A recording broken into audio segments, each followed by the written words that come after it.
Sa shqiptarë jetojnë sot në Shtetet Bashkuara të Amerikës? Kush është shqiptari i parë që erdhi dhe cila është historia e emigracionit shqiptar në Shtetet Bashkuara të Amerikës? Aktualisht në dhënat zyrtare rreth 150 deri 200.000 shqiptarë nga Shqipëria, Kosova, Maqedonia, Malizia apo Presheva jetojnë në shtetin e New Yorkut. Rreth 350.000 shqiptarë jetojnë në të gjithë Shtetet Bashkuara të Amerikës, nga të cilët më pak se sa 30% e tyre janë të lindur jashtë Shtetet Bashkuara të Amerikës, pra janë të lindur në trojet shqiptare.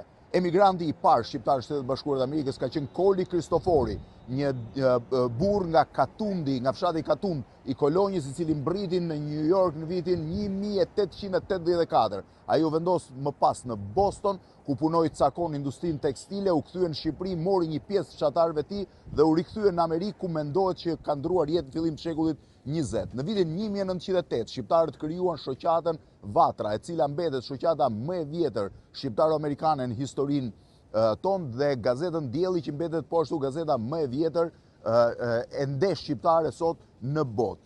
Shqiptari më i famshëm, ose dy shqiptarët më të famshëm të komunitetit shqiptar kanë qenë Fanoli dhe Fajkonica, ky i fundit dhe ambasador, ndërsa shqiptarët më të famshëm në botën amerikane janë padyshim vëllezërit Belushi, të cilët bën emër në historinë e kinematografisë amerikane në vitet 80 i pari dhe në vitet 90 i dyti.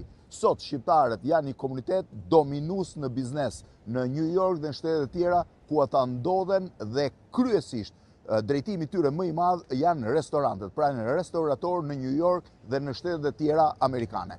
Nga New Yorku,